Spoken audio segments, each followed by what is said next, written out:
Olá meus amigos, tudo bem? Sejam bem-vindos mais uma vez ao canal Ponto e Vírgula, eu sou o Fabrício. Faz uns dias já que eu não posto nenhum vídeo, né? Então para me redimir disso, hoje eu vou começar uma série em 3 vídeos, em 3 episódios. Serão 3 dias consecutivos com temas especiais para você.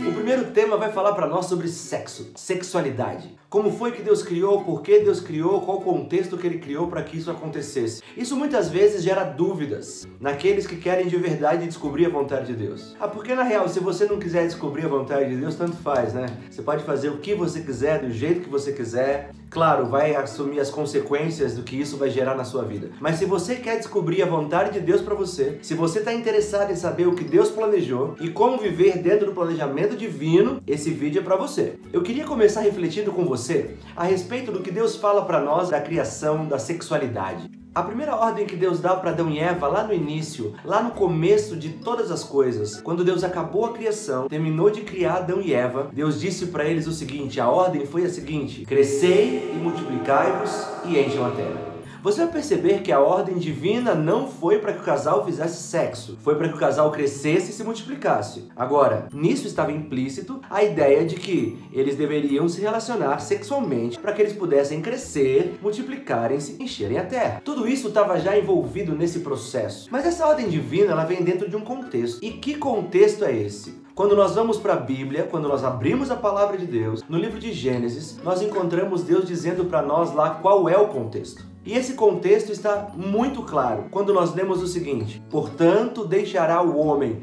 pai e mãe e se unirá à sua mulher, tornando-se os dois uma só carne. Percebam que Deus está criando um contexto. E o contexto é: deixará, pois, o homem, o pai e a mãe, e se unirá à sua mulher. Agora, uma pergunta que fica na minha cabeça é a seguinte: por que Deus disse isso para Adão e Eva?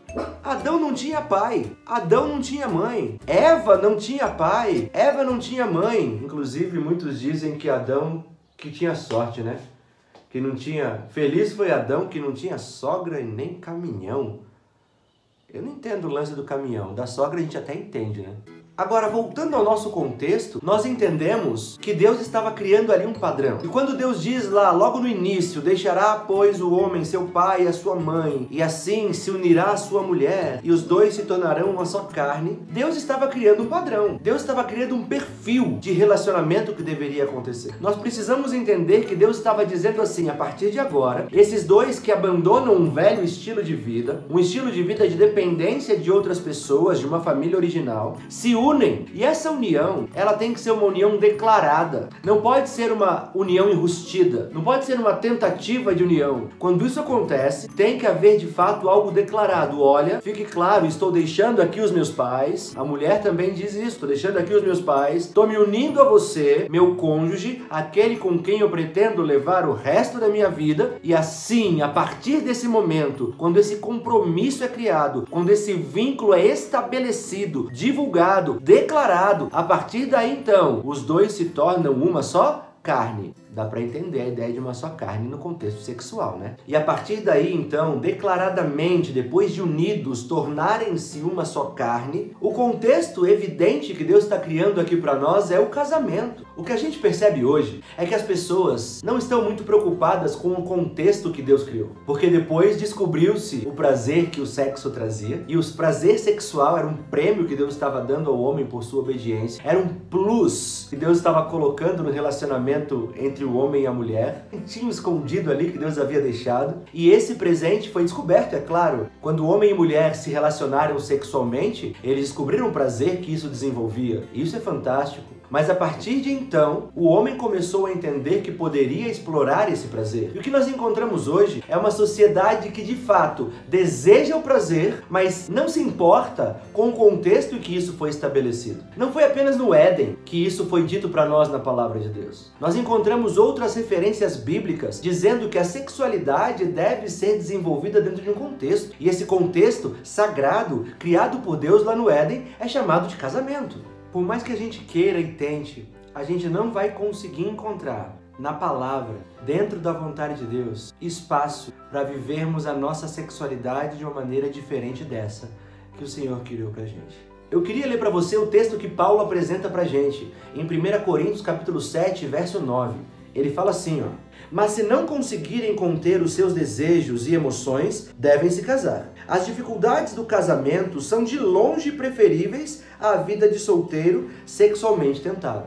O que Paulo está dizendo aqui é que a vida de solteiro sexualmente tentado, aquele que deseja realizar o sexo fora do contexto do casamento, está equivocado. E que diante da vontade de Deus é muito melhor se casar e passar por algumas dificuldades que o casamento apresenta, do que viver uma vida de solteiro sendo tentado o tempo todo para pecar contra Deus, para fazer sexo antes ou fora do casamento. Nesse contexto específico, Paulo fala para os solteiros, porque ele fala a respeito do sexo antes do casamento. Um dos problemas dos nossos dias é que nós perdemos a noção da soberania divina. Nós não consideramos mais aquilo que Deus diz como sendo o mais importante, como sendo aquilo que é o ideal para a nossa vida. Nós sempre questionamos se Deus tem razão. Parece que a gente não entende que Deus, sendo mais sábio, maior e mais amoroso do que nós, jamais nos pediria algo que nos trouxesse alguma dificuldade ou que nos tolhisse de alguma coisa positiva que nós poderíamos usufruir ou aproveitar. Sempre que Deus cria um contexto ou coloca regras na nossa vida para determinada coisa, é porque Ele sabe que aquilo que Ele está dizendo é o melhor para mim e para você. Acreditando nisso, nós deveríamos viver a sexualidade exclusivamente dentro do casamento. Muitos jovens chegam a dizer para mim assim: mas Fabrício, eu preciso experimentar antes. Eu preciso fazer o test drive para saber se vai dar certo com a minha namorada ou com a minha futura esposa. Deixa eu dizer uma coisa para você. Fica tranquilo, amigo. Test drive é totalmente desnecessário sexualmente falando. Se você estiver falando para mim a respeito de fatores emocionais, de fatores de convivência, de fatores culturais e sociais, ok, faz todo sentido. É por isso que existe o namoro. O namoro não é um momento para que vocês se relacionem sexualmente. Pelo menos não no plano divino. Isso é para acontecer depois. Isso é para acontecer depois que vocês se casarem e decidirem que vão viver apenas um para o outro. Vão deixar cada um seus pais, vão se unir um ao outro de maneira evidente e pública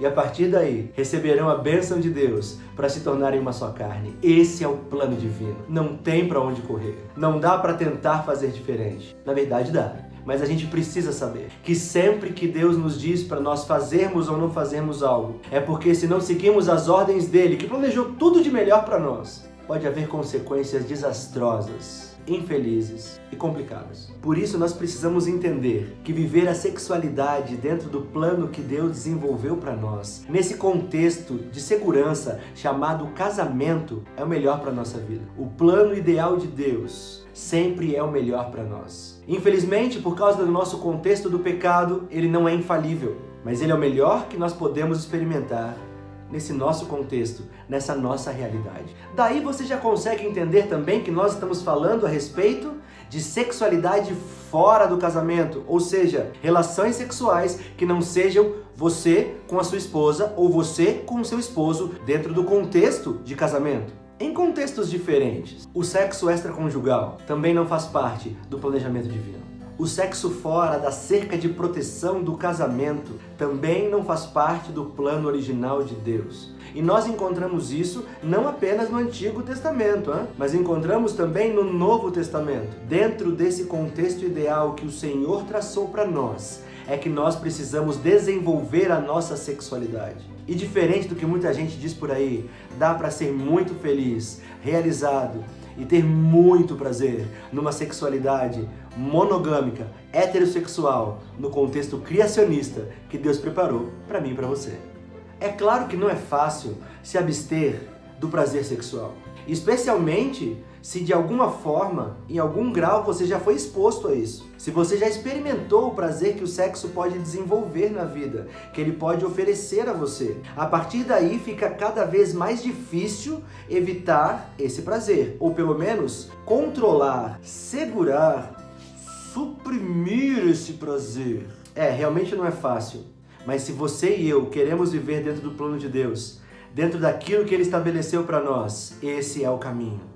A gente pode dar milhões de desculpas, a gente pode falar milhares de coisas diferentes, Podemos até tentar usar a própria Bíblia para justificar algumas práticas que existem nos nossos dias de hoje. Mas uma coisa a gente sabe, é só ter um pouquinho de bom senso para entender que nem tudo aquilo que a Bíblia descreve, declara ou relata, ela apoia ou diz que é o certo. Portanto, a sexualidade planejada por Deus para o ser humano, ela parte de um casal abandonando um antigo estilo de vida para viverem agora um para o outro. E a partir da declaração dessa escolha que eles fazem um pelo outro, eles recebem de Deus a bênção da sexualidade, a fagulha divina que permite que eles se multipliquem, que gerem vida e que descubram um prazer incrível que Deus planejou para mim e para você. O que você pensa sobre isso? O que você pensa sobre sexualidade? Você acha que ela foi dada para nós por Deus para que nós usássemos dentro de um conceito que Ele criou, de um padrão que Ele desenvolveu? Ou você acha que a gente é livre para usar da maneira que a gente quiser?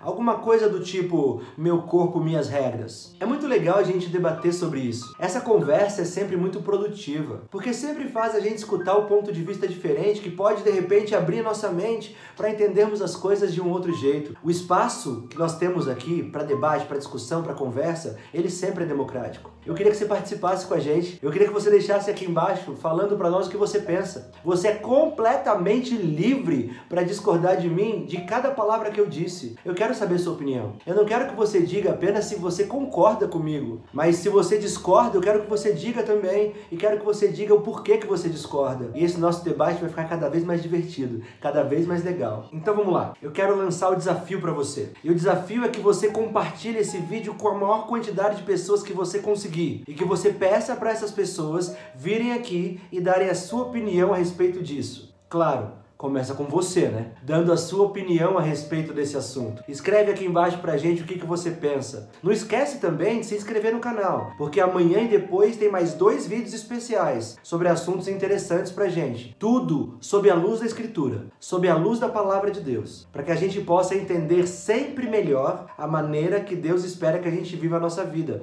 sobre vários assuntos, sobre vários aspectos, sobre todos os pontos de vista que a gente puder encontrar na Palavra do Senhor. Abraço, até mais!